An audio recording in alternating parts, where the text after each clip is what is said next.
This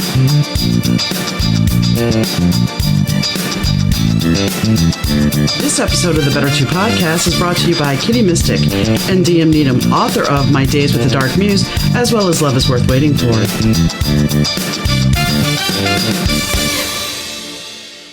Hi, gang. Donna here. Thanks for tuning into the Better 2 podcast. Today's guest is Kari Schwear. Kari and I sit down and talk about something that most people don't really consider, the gray area. You know, there's black and white, and then there's the gray area. And we don't really think about that when it comes to our vices, our habits. But Kari, when she was sitting in AA, realized that she didn't quite fit in. And she felt that there was something else that for other people, they needed a different approach. So she started researching, and she found the gray area drinking. And now she's a gray area drinking expert. So we talk about that, and we talk about trauma, and we talk about the SABRE method. So I think you'll find it very helpful and informative. It's a fun conversation. Hi, Kari. How are you doing today? I'm great, Donna. How are you doing? I'm doing good. It's a little dreary out today, but, you know, I'll take it better than a wintry mix. So yeah. Where are you located? I'm located outside of Chicago. And you? Oh, okay. I'm in Richmond, Virginia. We got some gorgeous weather today. Oh, so nice. I've seen some pictures. Somebody lives down by the coast on the East Coast, and they're like, yeah, outside in the sun. And I'm like, well, not yet here. But yesterday we were at 49. Oh, nice. I think we're going up to almost 60 today. So yeah, but then by tomorrow, I think we're going to be in the 20s again with like a -9. So, oh boy, you know, the Midwest. Yeah. You don't like your weather, it'll change pretty quick. So let's talk a little bit about, because you didn't come here to discuss the weather or where we live. I have a question right off the bat. I know you have a Better 2 moment, and it's all about your coach, you know, becoming a coach, but I want to go right to gray area drinking. I have never heard that before, that term. Yeah. So gray area drinking is the space between someone who is socially drinking and severely abusing alcohol. It's this wide spectrum of drinkers that exists in between these two extremities. And with a worldwide population of about 2 billion people that consume alcohol, it is estimated about 50% may be in this gray area. So it's a huge number of people. The biggest difference also is really that it is a choice for gray area drinkers to drink alcohol. If they are at a point where they are severely abusing, it no longer becomes a choice. It becomes something that they have to do in order to get through their day. So a gray area drinker really is this just a huge spectrum of drinkers, you know, and it's not so much about. There is, of course, the question of how much are they drinking per day, but it's also has a lot to do with why are they drinking? What is the reason why they're choosing? Is it celebratory? Is it to ease the stress of their day, to numb out, to chill? And most often we're drinking and using self-sabotaging behaviors to either chase a feeling or escape a feeling. So there are some nuances within it. There are some, you know, I could keep going, but you know, there are more closer definitions I can share with you. Well, I mean, my father, I grew up in New Orleans, and as we all know, New Orleans is very much a party town. My dad at a certain point, and the jury's out, because my dad's behaviors, to me, he's a functioning alcoholic, or was a functioning alcoholic. He's still alive. But my stepmother says, well, no, your dad's not an alcoholic because he can stop. He stops cold turkey. But his behavior patterns are the same as an alcoholic, because he would, in fact, his garage was named Don's Garage and Social Club. Because nice. At 5 o'clock, when people would pick up their cars, his friends would all come over and they'd bring alcohol and they would have a party almost every day. Yeah. And as an adult, a 70-something adult, he tells me the other day, he's like, well, you know, if I had to do it all over again, I'd do it the same way. Mm-hmm. And I look at it and I go, well, to me, his behaviors, I mean, if you talk to a therapist, they will tell me that I have the same behavior patterns of a child of an alcoholic. Mm-hmm. Mm-hmm. So, you know, that's why I asked, because the gray drinker, it's like, well, is he a gray drinker then? Because he can stop cold turkey. Yeah, it's a really fine line. So I'll go there then with the definition. So the National Institute on Alcohol Abuse and Alcoholism really is starting to use the term alcohol abuse disorder much more frequently outside of alcoholism.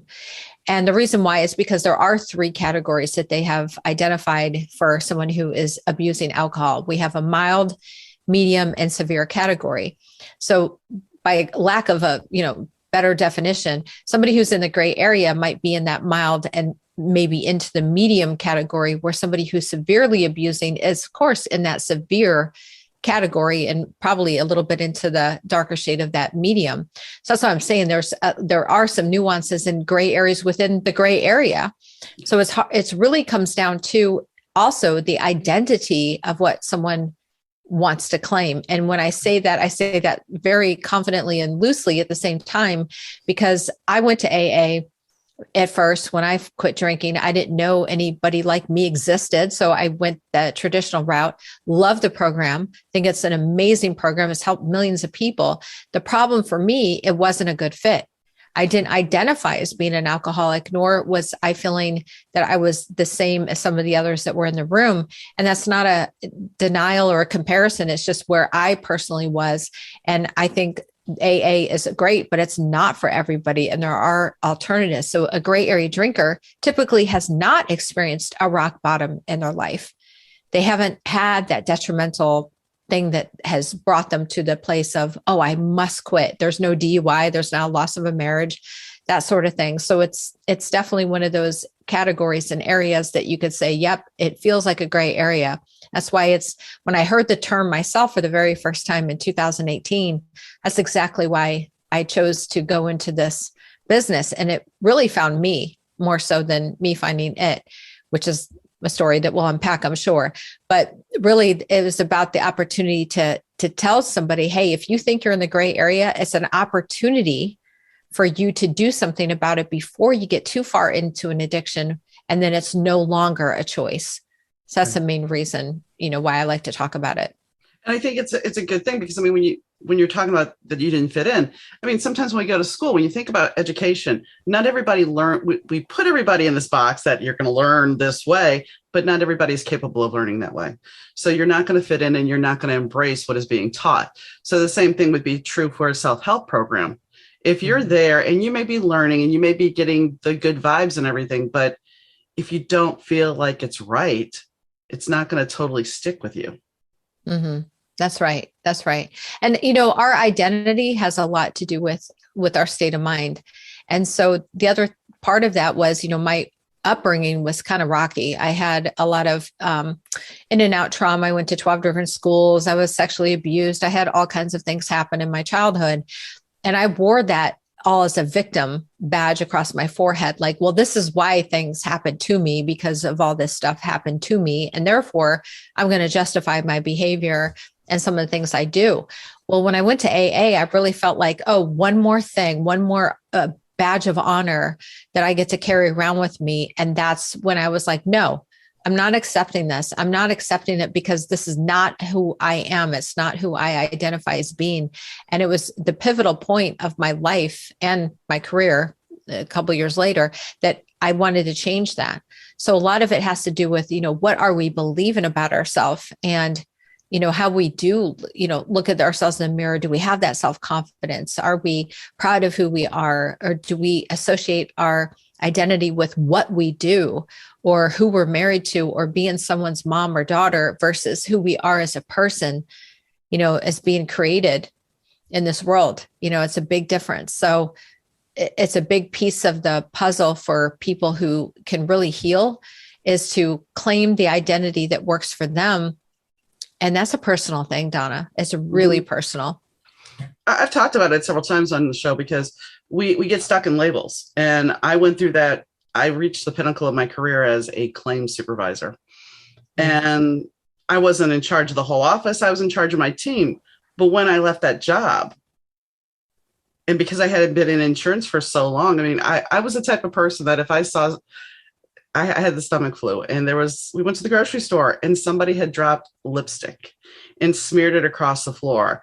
And the insurance brain is sitting there going, this is a slip and fall. This is an accident waiting to happen. Now, mind you, I had the stomach flu. We went to go get some prescription that I had to pick up from the doctor. And I'm more looking for somebody in the grocery store to clean this mess up so somebody doesn't get hurt. And my husband's just like, let the job go.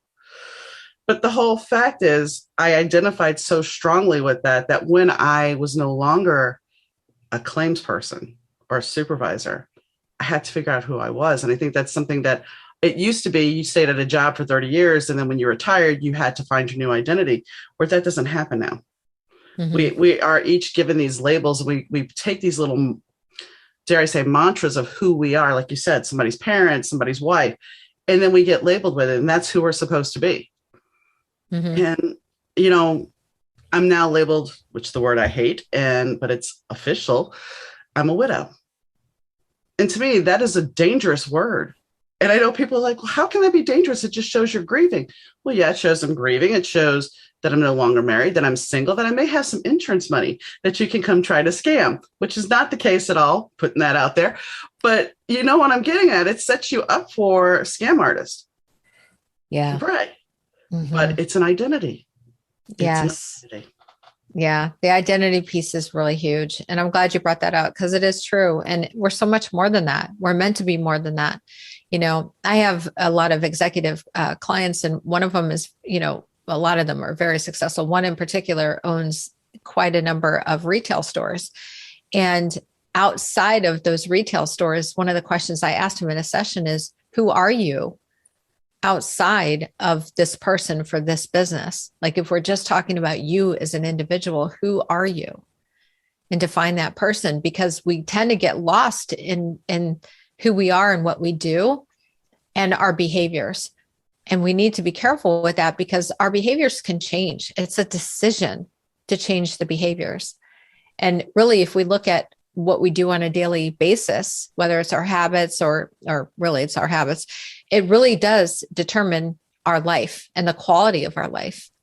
And that can change. We have the ability to make those decisions. And again, if, you know, someone, going back to the alcohol thing, if someone is severely abusing and it's no longer a choice, meaning that they really need to have the alcohol in order to get through a day, that's a different conversation. That's not the same as being in a gray area and still having the ability to make a choice.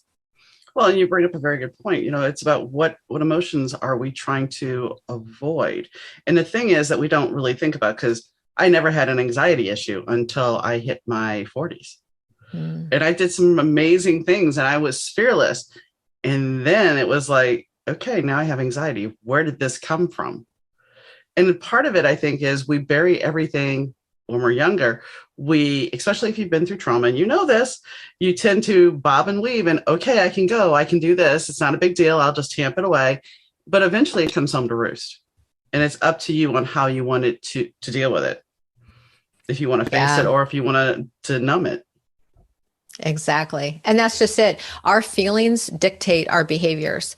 So if we don't feel good about something, or we're in what I call a protective state, meaning we go inward, or we have, quote unquote, negative feelings attached to our emotions, we then can act out on those because we're trying to fill something or run from something, escape something, or chasing something. And so until we can sit with our feelings and know that it's okay for us to not be okay, it's okay for us to sit with the grief, sit with the anger, sit with the pain, as opposed to acting on it. And by the way, an inaction is the same as an action. So we have to be careful with that too. But, you know, we think that we always got to be doing something to remedy it. And sometimes the answer is to not do anything. I often look, there's a card, because I read cards, the card of the hangman. And the hangman is just there hanging out. But the truth of the matter is, if you don't take action, there's still going to be an action that's taken. And it's just a matter of, are you in control or are you going to be the victim? That's right. That's right. So let's go back to your journey as to how. So you had this great job, great life, and one day you just decided this isn't working? No. Well, not this isn't working, but I'm just saying something feels off. Yeah, well, it sort of found me. So make a long story short, I think I alluded to it already, but in 2016, I was in the medical field and I really was at a place with my drinking and my self-confidence, which was zero at the time. I came to my own enough. I didn't have a rock bottom. Like I said, most gray area drinkers don't. And I quit drinking in 2016. Shortly thereafter, leaving AA, I worked with a coach. And that coach said to me three things. He planted three seeds for me. He said, Kari, I really think someday that you're going to start your own business. And I think you're going to be a coach. And I think that you're going to share your story with the world. And I was like, you are smoking some serious crack, dude, because that's never going to happen. Yeah. I was like, no, and hell no. Well, like all good coaches, he saw something that I couldn't see. That's what coaches do. We see the blind spots in others. And fast forward, it's now the summer of 2018. I'm working at Porsche. I actually started at Porsche right after I quit drinking, all in 2016. And so I was at Porsche when I worked with this coach. And when he said, you might start your own business someday, I'm like, there's no way. Like, I love working here. I make great money. I was making really good money. And it was so fun working there. And, it's just great. So I never saw myself leaving.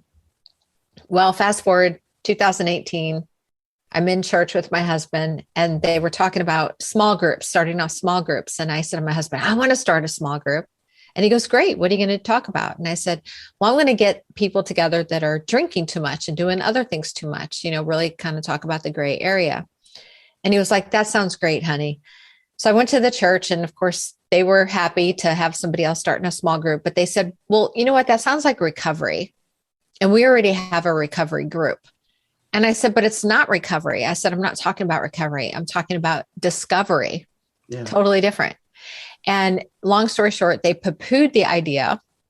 I was really angry, left the church over it. This was September of 18.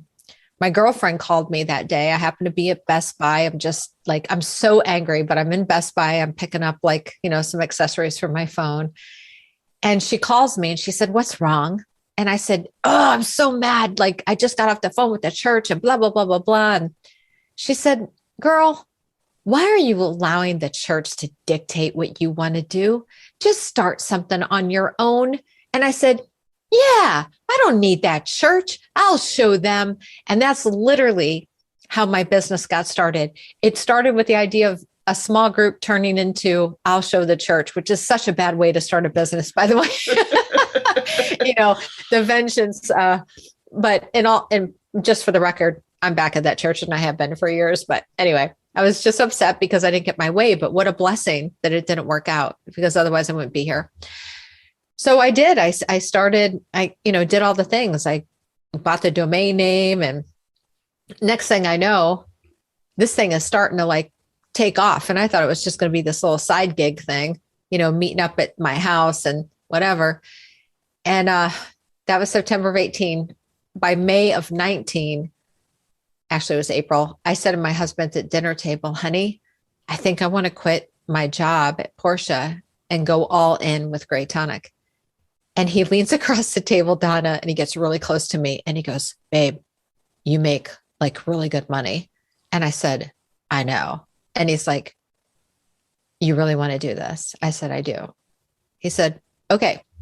So I got the blessing from him and we sucked it up. I mean, we had to, cut corners because you don't just quit a job and make buco dollars. It doesn't work like that, right? It just takes a while.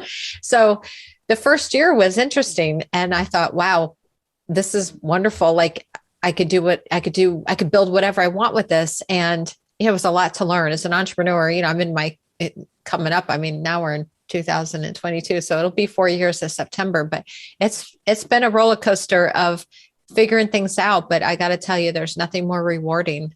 And that's just a complete change for me. I never thought if you would have asked me 6 years ago, would I be here? I would say you're crazy. Or you'd be smoking some good crack along with my coach. Well, I mean, that's sometimes we don't see what, you said it, we don't see what others see in us. And it's funny because one of my friends last night she said to me, because I live in a small town currently, and she's like, why can't you move to California? What you don't, you're better than where you're at. And the funny thing is, here's the funny thing is I had the same conversation back in 1993 when I was married to my first husband, living in a small town with his two kids. And my best friend at the time says to me, and it's not the same person, says to me, you're much better and much bigger of a person than where you're at. You have more to give to people than where you're at. Mm-hmm. And it's just kind of like, and I lately that's what's been coming up for me. It's like these shades from the past keep coming back, and people are verbalizing the same thing. And it's like, you didn't get the message last time. Mm-hmm. So pay attention this time.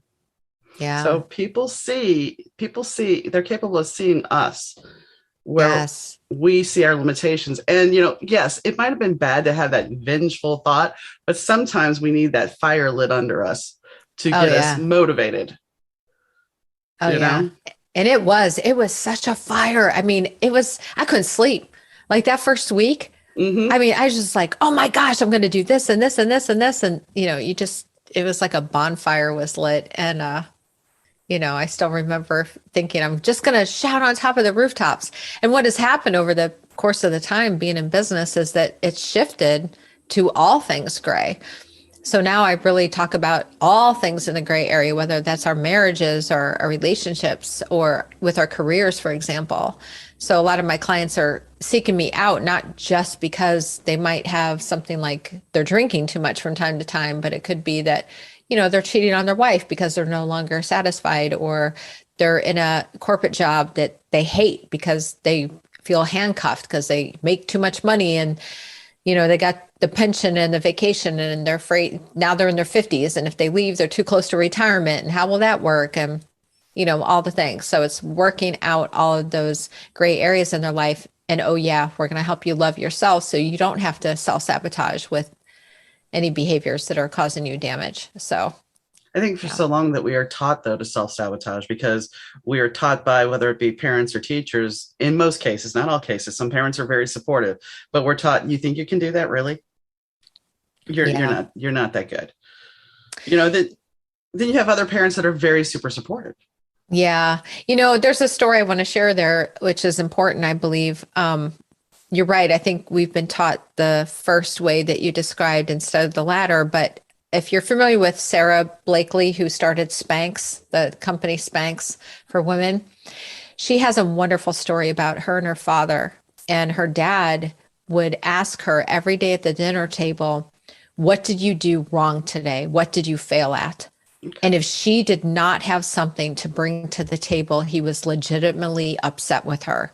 He wanted her to find the failures in her day so he could use that as a learning opportunity for her to strengthen her. And what it did was it empowered her to the point that she knew she could do anything she put her mind to, that failure was only part of the process of moving forward in life. And I think we've got it wrong. And a perfect example of this, timely example, is we're just closing out the Winter Olympics. And if anybody's been following it, there was a 15-year-old Russian ice skater that is absolutely phenomenal. As a matter of fact, they told her, we're mentioning that they think that she's the best skater that has ever skated. Wow. And she was near perfect. Her first solo, she got the highest score ever. Amazing, blah, blah, blah.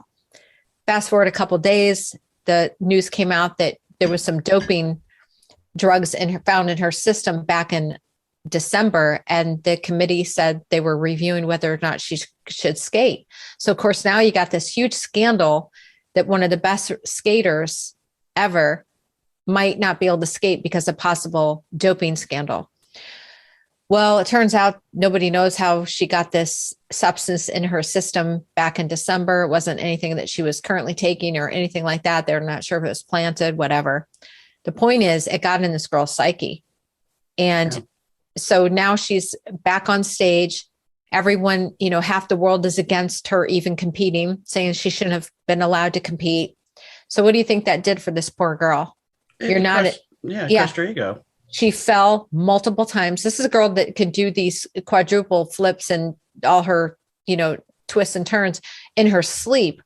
and fell multiple times. She comes off the ice. And you know what the first thing her coach says to her? You didn't try hard enough. Can you imagine? Now, there's two schools of thought to this. And this is a lot of the work that I do with my clients is that, we have a lot of childhood trauma. And this is a 15-year-old, by the way. I just want to put that out. This girl's a child. Yeah. We have a lot of trauma when we're children, whether we think of it as big T trauma, like, major stuff like abuse or whatever. But we also have small T trauma. And the small T trauma is just as damaging to us as a big T trauma. And this is one of those instances, I don't even know if I could say it's a small T. That's a big deal for this girl. Be put on stage with all this pressure and then still told after she falls multiple times, you should have tried harder. Why didn't you try harder? It's just absolutely terrible how this girl was treated. So I think there's something to be said about Sarah Blakely's father. Hey, what'd you fail at today? I'm excited to know. And if she didn't have something, he was legitimately upset with her because he wanted to give her the opportunity for her to fail forward. That's how we learn. And that's how we grow. My mother was notorious for saying, you can do anything you put your mind to, but hold that thought. 2 minutes later, one day you're going to fall flat on your face, and I hope I'm there to see it. Yeah. It's like, wait, what? Yeah. Yeah. So that was kind of a whiplash thing. And, when you're talking about the skater, it's like you have to look at fame too. I mean, people that are in power, whether it's fame, celebrity, or being, an owner of multiple businesses, there's a certain notoriety and there's a certain echelon. I remember when I got with my first husband, his parents and his grandparents, we went to go visit them for the first time. And they're telling me how they prayed to God for me and how they were so thrilled that I was there for Brian and the girls and how everything was so wonderful and blah, blah, blah, blah, blah. Well, at 22, that's a lot of pressure to be put on you. And 4 years later, it was kind of like, I love the kids and I love the family, but I wasn't happy in my marriage. But to leave that, it was like, I was leaving all of that. And that was kind of like, you're descending. You're being ripped off that pedestal. And now it's like, I always feared that they were going to hate me. My mother-in-law, eventually, her and I talked, and she's like, no, I understand why you left.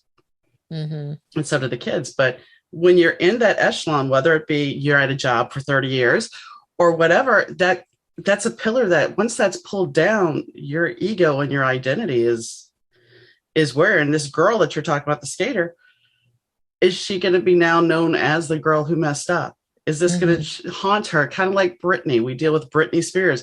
I mean, she was at the pinnacle of her success till everybody started stalking her. Yeah, exactly. And you expect these people to be perfect. But the problem is with this, we're all human. Yeah. Imagine that. We're not perfect. Yeah. Yeah. There's something to be said about that. And I think, that's one thing that a lot of people have in common with their low self-esteem or their low self-confidence is a lot of feeling like they're an imposter, that they're just not good enough. And this happens to me. I mean, I talk a lot about multiple subjects, and I'm doing a YouTube video just yesterday. I'm recording one, and halfway through the video, I just stopped and I kind of drew a blank, and I was like, are you qualified to do this? And I mean, it still haunts me at times. And yes, I'm qualified. This is what I've been studying for years. I mean, I've, got a lot of education behind it. But yet there's still times I'm like, wait a minute, am I still the expert on this? Am I an expert on this? Do I have the knowledge and the know-how to actually talk about this? So this self-imposter syndrome that we do and the self-sabotaging happens even to the best of us. I don't care how much self-development work you have, you're still going to have those moments where these limiting beliefs and the inner voices come back because they've been running the show for so many years that they're going to find their way back into your mind. And it's a way of taking control of them and looking at those thoughts and saying, is that really true? Or could there be something else that is true? And taking a moment to walk through that process because it happens, it's very habitual for us. So it's like a muscle. You have to keep building it. So I caught myself in that moment and I was like, yes, of course, you dum-dum. And I had to sit down and breathe through it and really, get my game back into it. But those voices out of nowhere can come and it just can crippleize, you and really, make you feel less than. Well, and I think with imposter syndrome, there's components to it that we don't look at. I mean, the component of anxiety that is tied to imposter syndrome. There's the component of fear, because there's the fear of, oh my gosh, what if somebody finds out that I'm not who I'm say I am? Mm-hmm. And so therefore the ego comes into play of, we're going to reel you back in. Mm-hmm. Yes, exactly. So it's a big, it's for such a little statement of fear. It's imposter syndrome. Nobody ever really digs deep. We put the label and that's fine. Mm-hmm. But it's like there's so much more to it. And that's what we have to work on to get past it. Yeah. Well, anytime we have those two incongruent thoughts going on in our head, which happens all the time, it's like the angel and the devil on either side of the shoulder. And I talk about this not just with imposter syndrome but also like with drinking, for example, is that when you know you want something, but you probably shouldn't have it, and your mind is going back and forth with these two incongruent, fighting, debating thoughts, it's really cognitive dissonance that we're dealing with. And we're not sure, like, what should we be listening to? What voice should we be listening to in this moment? And it can really bring us into a negative state if we're not careful. So like acknowledging what that is, saying the word stop is a good way to give yourself some pause and time to look at it, acknowledge what you're thinking, taking a couple of deep cleansing breaths, embracing that you're human, and finding a way to redirect your thoughts by making a new decision. And by the way, that what I just said to you is that my SABER method, it's an acronym, SABER. So it's stop, acknowledge, breathe, embrace, and redirect. It's a way for you to move out of that negative protective state and into more of an expansive, powerful state. So that's one tool that I teach my clients, and it works for any situation that you have cognitive dissonance. Well, so, yeah. Thank you for that tip. And on that note, we are going to take a quick break.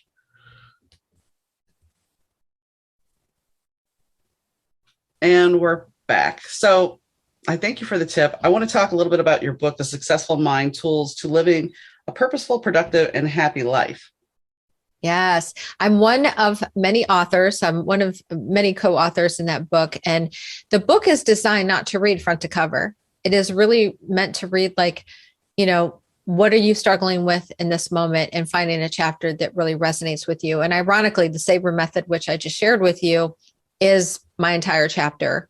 So I talk about that and I don't call it the SABER in the actual chapter. The chapter is Living in the Gray, a Power Struggle Within, because we all deal with these power struggles within our mind. And how do we deal with that? And I share my story, how the SABER method came to be in that chapter, which is really my experience at the grocery store after being 2 years alcohol free, walking in and seeing a bottle of wine, and my mouth started watering immediately just by seeing that. And if anybody's familiar with the book Power of Habit or even Atomic Habits, you'll know that there's 4 steps to a habit being created. And the first one is a cue. Well, this was a visual cue for me, seeing the wine. Now I'm coming off a rough day at work. I was still working at Porsche at the time. Rough day at work. It was, I was hungry. I wanted to go home. I was very tired, and I was a little angry over the day. And so I had a couple things happening in my mind, and that old familiar pattern that had been there for years came flooding back into the forefront of my brain and saying, hey, there's your favorite glass of wine. You can solve all of your problems. And you know what, Kari, you deserve it. You should go ahead and get that bottle of wine. And so I'm standing there, my mouth literally puckering and watering, which is the thought of just having this glass of Chardonnay with my seafood dinner, which is why I was in the grocery store in the first place, seemed so appealing. And then I have the conflicting thoughts going on. What, are you freaking crazy? Like, you haven't drank in 2 years. Like, what is your problem? Like, you can't do that. Like, are you, like, what's going on? Like, stop it. Blah, blah, blah, blah, blah. I literally yelled stop in the middle of the grocery store. And I, of course, looked around like people are going to think I'm a weirdo. But what I noticed in that moment was it created space. Mm-hmm. It created a moment. Neurologically, this works so well. It is based on neuroscience, because when you say stop, it cuts off your thinking to your rational part of your brain. And it gives you a moment to take a step back and look. So I acknowledged the thoughts at the time. I looked at my thinking and I was like, wait a minute. I really don't want this wine. I don't drink anymore. Like I had to go through the process of looking at my thinking and asking, is this true? Or could there be something else that is true? And then I naturally took a couple deep breaths. It was like, without me even thinking about it, I just started breathing some deep breaths. And I thought, okay, well, that calmed me down. And then I was like, you know what? I'm human. Like, of course, this is going to happen. I embraced my situation by giving myself grace. I mean, I'm not perfect. And then I redirected my thinking by having gratitude and saying, no, I'm here to get my fish. And I'm going to go get my club soda and cranberry that I came in to have with my dinner. And I'm going to go home and I'm going to eat. I'm going to take care of my needs. So that's how Savor came to be. And it was really, I felt like given to me as, a tool, which is what I've been teaching now for a while. But that is the majority of my chapter is the Savor method and the Savor flow. But it is a really awesome book. It's written by many other authors that are extremely intelligent and really amazing experts in their field. I have a friend who's going through not the same similar thing. She's quitting smoking. It is similar. She said she was 4 days smoke free, which isn't much. And she tells me, she's like, I had to have a cigarette. So she's like, I went out there and I smoked half of it and it was just nasty. She's like, I was thinking I was going to get a baked potato or something. And I'm like, and you got a soggy fry. And then I'm like, wait, no. You got a soggy cafeteria fry from high school. That's cold and just nasty. She goes, yeah, that's exactly what it was. She's like, it wasn't what I wanted anymore. I'm like, that happens. I said, when I quit going to McDonald's, the next time I went, which was like 6 months later, it was just, sorry, McDonald's, but it just didn't taste the same. I think our body picks up on those cues that I don't want this anymore. Yeah. Yeah. Well, the cues are there, visual or audible cues we can have, which drives the trigger or the craving for it to start to happen, which is what happens. So the visual cue of seeing the wine, then the trigger happened, which was a craving. So my mouth started watering, like I said. And then immediately, the reason why we have the triggers, because we're already anticipating the reward. Yep. And the reward is because I deserve it and I like the way it tastes and I want it. And I know that alcohol is going to make me feel better if I just drink. This is all the BS talking in the background. And then, of course, from that, we have we respond to it. We have the result, which is we go for it or we don't go for it, in my case. But that's how a habit's born, because if there's no reward attached to it, there always has to be a reward to the habit. And so again, I'm going to reference 2 books, The Power of Habit and also Atomic Habits. They talk about that in detail because this is how habits are formed. And when we can see that we can cut this off and we can disrupt it, which is what the Savor method does, it will cut off that thinking. It'll disrupt that pattern. But triggers can be so powerful. Like you brought up McDonald's. It reminds me of my very first job was at Burger King, and I worked in the kitchen at 15 years old. And so my job was to make the fries and wrap up the burgers and all the things. And then my second job after that was Dunkin' Donuts. So to this day, I don't eat donuts and I don't go to Burger King. But every time I pass, and I'm 55 to give you reference, so we're talking 40 years. If I drive past a Burger King and I smell how you can smell it. They have it smells delicious, by the way, because, you can smell the burger cooking, but there's something about it. The moment I smell that smell, my brain goes right back to the fries and like the greasy feeling that I felt working there. And it brings back memories, bad memories. Cause I had a terrible boss who was a Coke addict at the time, which, that was a whole nother story. But it brings back these horrible, it's like PTSD, which by the way is trauma. So it brings back these, almost PTSD for me. And that's how powerful triggers and cues can be. And so I want to say something about your friend, anybody who's listening, who's trying to quit anything, but particularly smoking. I smoked for 37 years, so I know this well.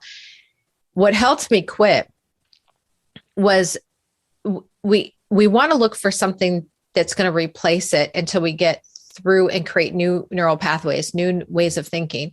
And so one of the things that I did was I just pretended to smoke. So I would pretend I had my cigarette between my 2 fingers. I would bring it out to my mouth.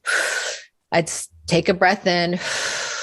I'd blow out the breath. I would actually do the movement of me smoking. And that alone helped me go through the process in my brain that I was actually rewarding myself with a cigarette just by breathing in and breathing out.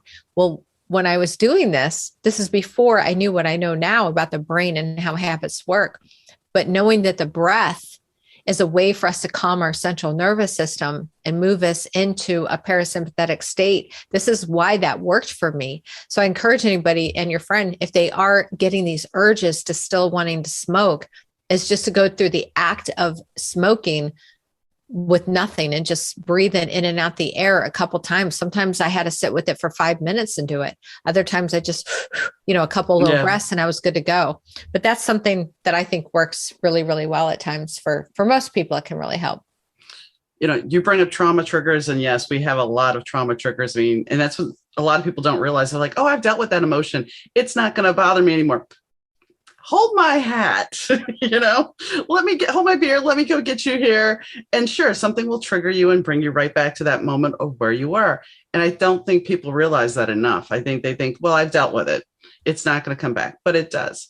Do you see a lot of people with internet addiction? No, not so much with internet, but, our phones have become a huge problem. That's kind of what so the scrolling, so social media, then the number one addiction that we have outside of sugar is the like button. We're very much addicted to knowing and looking for that like, and it's validation.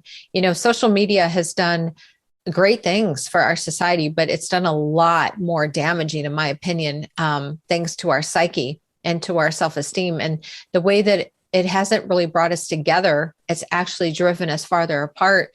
And we need to be careful with that, especially our kids today. I'm a big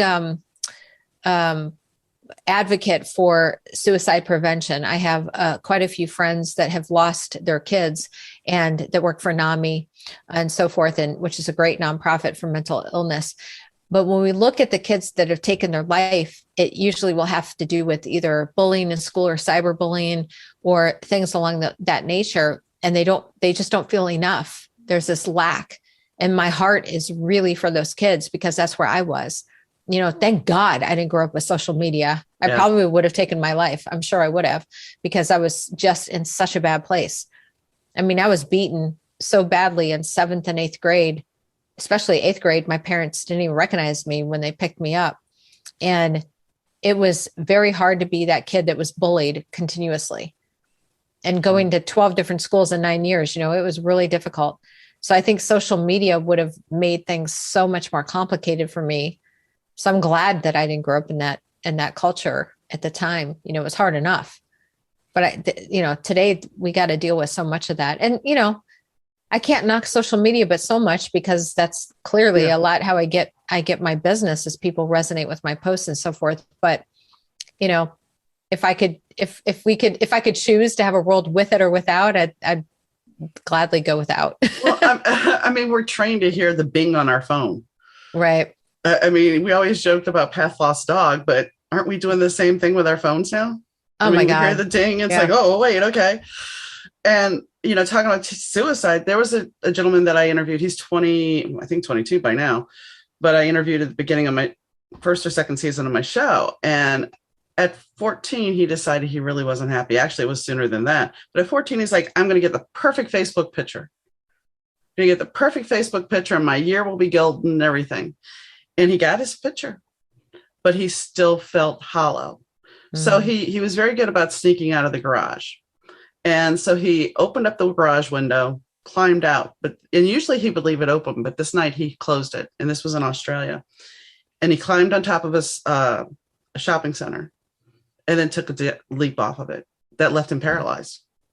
He survived. Oh, wow. But eventually he realized that he was looking outside of himself instead of looking inside.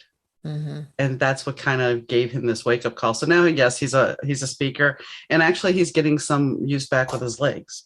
Oh, thank goodness. Yeah, that's good to hear. It's been a lot of work, but he's like, I look at that now and go, and he's like, when I go out and speak to these kids, they're like, yeah, I understand. That's where I feel like that. Mm-hmm. And that's the thing about social media. While it's great, the person, I think for the mature person, they can handle getting, well, say your video goes viral and then the next video doesn't. I think a mature person can handle that, but a kid, they want that validation so bad. Yeah. And so there's this ebb and flow of highs and lows. And at what point do you just feel like a failure because my videos aren't getting traction? Mm-hmm. Mm-hmm. So Exactly. how Yeah. do they deal with that? Well, I hate to say it, but a lot of this is the responsibility of the parents. But if the parents have not been taught any of this too, understanding how the psyche of the brain works, especially as children, if there's any parents that are listening and, your kids, especially if they're under the age of 7, everything that you say and they experience is when their brains are forming factual, what they believe is factual beliefs about a situation. I'll give you a really good, easy example. If you and your husband or spouse are arguing about money and they see that, they might associate money brings people or drives people apart, that money's bad. And they may end up having an issue with money later on in life. Or say they want to meet somebody at the playground and that person doesn't show up, they might equate that to, I'm not a good friend. This person doesn't like me. I'm not enough. So what seems like innocent and small could really become damaging to their psyche, especially if they experience this over and over again, and it becomes like solidified to them as their truth. Yeah. And then they live with this, and then it just compounds, because now once you believe something and you experience it again, you're like, your brain says, see, you were right. There it is again. It's more evidence. And this is how we form limiting beliefs. Well, that's one thing my friend out in California, she was talking about the fact that as a kid, how we're socialized is how we are as an adult. It forms our belief system. It forms who we are, whether we want to admit it or not. It's the old adage of one day your kids are going to be just like you are. And we think, oh no, I'm never going to be like that. But then when you have children and something slips out of your mouth, you're like, oh no, I sound just like them. And it's not intentional. It's subconscious. Mm-hmm. Yeah, absolutely. It is. It's unconscious. Our brain was designed to survive, not thrive. And this is why our brain is so smart about taking something that we've learned and putting into more like a bite-sized shortcut. You think of a computer, we have shortcuts on our computer. This is how habits are formed, in other words, and our beliefs. So they're stored in your unconscious mind so we can survive. But what happens is, when we have something like a memory, like a bad memory, it's hidden back there. And then all of a sudden it's like you're clicking on it, like you would on a computer, to bring it to the forefront. And then there it is. It pops up this big window. It's such a great analogy. Our brains with a computer and the hard drive and the software, it's virtually very similar to that. So we have to be careful. And especially what we're saying to ourselves. And, as during the interview, I said at some point when I was doing my video that I said, dumb, like I called myself dumb. And as soon as I said it, I'm like, I didn't really say that, but I wanted to call that back out, because just saying that out loud is detrimental. What we say out of our mouth, we are actually living that experience. So if you're that person that's like, oh, I'm so lazy, I can't do it right, I'm always that person, I'm always late. One of those people, like I used to say that all the time, or like, I just don't have patience, or I'm not the organized type, I'm more the like, I'll do what I want kind of type. Whatever you're verbalizing about yourself is your reality. And so we need to be careful of what we're saying about ourselves out loud, to ourselves internally and to others. And our languaging has a lot to do with our beliefs as well. Well, and one thing that I've become aware of, and I've talked about on the show before, is the fact that there's traumas that you had as a kid that you keep buried. And I know that there have been repressive memory things, but I'm not talking about repressive memories necessarily. I'm talking about, as a kid, we painted this picture of a protective truth. Mm-hmm. And then as an adult, we look at it and go, wait a second, no. Because I go back to a physical fight I had with my stepfather. That's how I used to label it. We had a physical altercation. When I hit my 40s, we were watching something on TV, and somebody was going to be charged with attempted murder for trying to strangle somebody. And it was like, all of a sudden, the curtain pulled back and said, let's really look at what happened. And my stepfather had his hands around my throat. well, what would that be? Would that be a physical altercation or would that be? And so it was like, I unpacked that and I'm like, well, it's true. That's what it was. But my mind at the time, and I was 20, at the time, my mind said, no, you can't deal with this. We'll paint it this way because it's much more protective of you. Mm-hmm. And that's what we do. You bring up a very good point.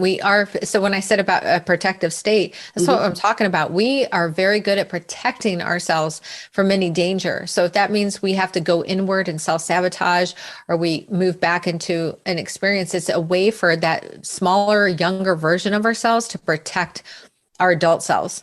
That's very common. There's some modalities that you can really start to heal. For deep trauma, that's not work of a coach, that's more of a therapist. But there are some great coaches out there that will help you identify your limiting beliefs. That's something I do. But to take it a step further, there's EMDR with a therapist. There's also somatic breathing, which is, I have a couple coaches that work directly with me, with my clients, and I bring them in to do somatic breathing, which is just so healing because you're oxygenating yourself so much that you're actually moving a lot of the trauma out of your body. But one of my favorite modalities is tapping. If anybody is familiar with tapping, I've worked with a tapping coach. She's actually part of my team now. And tapping works beautifully because it is directly speaking to your unconscious. And I'll give you a quick example of a memory that I had of sexual abuse. And it was very painful. And we tapped through that. And what happened was I no longer have any emotional ties to the memory, but I still have the memory. The memory will always be there, but the emotional pain and the ties are no longer there through the process of tapping. So there's a lot of modalities that you can start to heal yourself. So know that those are out there. Yeah, I was talking to a therapist the other day and we were talking about traumas and everything. And she's like, you can do name it, claim it, tame it. Yes. Yeah. Yes. And I don't think most of the time we want to name it or claim it because it's like, that's an icky part of ourselves. People in metaphysical work talk about the shadow side. And the truth is the shadow side it's not anything bad. It's just basically your baggage that you need to face. And sometimes we don't want to do it, but that's what heals us. Yes, absolutely. We got to go through it. And, I'll say this as a summary is everything that happened in my life, I really look at happened for me. And I don't look at it, I used to think it happened to me. That was the victimhood that I claimed, this is why I'm the way that I am, like you want a bad person, you're going to get one. You want a bad girl that, drops out of school or like gets in a fight, you're going to get her. Right. Well, when I realized that all those things were the setup for what I get to do today. I mean, everything that I coach on, even including, having a marriage that was rocky there. This is one area that I love to coach my clients on is with the relationships. All of that happened, I believe, for me to be in the position that I am today, to be able to help other men and women who are going through the same struggles. And now I look at it as like, was it kind of a weird blessing? Of course. Yes, that's exactly it. Because that's how life works. Life is always working for us. We just need to find the gifts that are hidden behind all of it. Exactly. And that's why I look at, I wouldn't be able to do the podcast had I not gone through some of the stuff I've gone through. Yeah. Because I wouldn't be able to talk to people about the multitude of subjects I get to talk about. So exactly. I completely understand. So is there anything that we haven't covered, Kari? Oh gosh, I don't know. We talked a lot of this was a great conversation. We covered a lot today. And I just want to let people know, it doesn't matter what gray area you might find yourself in. There are so many gray areas that you can be in. There's a way out. There's an opportunity for you. It is not doom and gloom. Your life doesn't have to be living in a fog, that you have the opportunity to live the life that you really want to have. It is possible. Well, I thank you, Kari, for coming on and sharing the SABRE method. And thanks. Thank you. So I hope you guys took notes about the SABRE method. If not, go back and re-listen because I think it is something that helps us. I mean, we all have those negative thoughts that come into play and come into our head. And it's like, how do you stop them? Whether we admit it or not, our past traumas and even our negative self-talk can sit there and feed our fears, feed our worries. And how do we get that to stop? Is it as simple as saying stop? Kari says so. And, honestly, I guess the next time I have that moment, I will do exactly what she said and say, stop, really loud. Maybe not really loud if I'm in a public place, but then again, if I have, they may think I'm on my phone. Who knows? Anyway, so I think that we all can benefit from looking at our habits and trying to break our habits. I think that I don't smoke, but I think for somebody with a smoking addiction, that would be a helpful tool. And I will pass it along to my friend that I was speaking of. I think that we need to heal our trauma, and that's something that is kind of hard to do, but we need to face it, and we need to confront our shadow side, whether we admit that we have one or not, but we have to heal those traumas. That way we can move on into a better space in our life. So on that note, I hope you enjoyed the show today. If you want to be a guest on the show or you have a question, comment, or concern, please reach out. You can leave us a message at Donna, Dauna, at better2podcast.com. That's Donna at better2podcast.com. If you missed an episode and want to catch up, while they are available on other platforms, you can find all the episodes at better2podcast.com, plus all our social media links.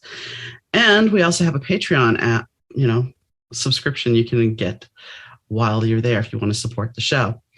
So, and if you want to leave a review for the show, you can do so on Podchaser or apple.com. And like I said, I hope you enjoy the show, and I hope you have a wonderful, great day, evening, whenever you're listening. And I'll catch you next time, guys. Bye.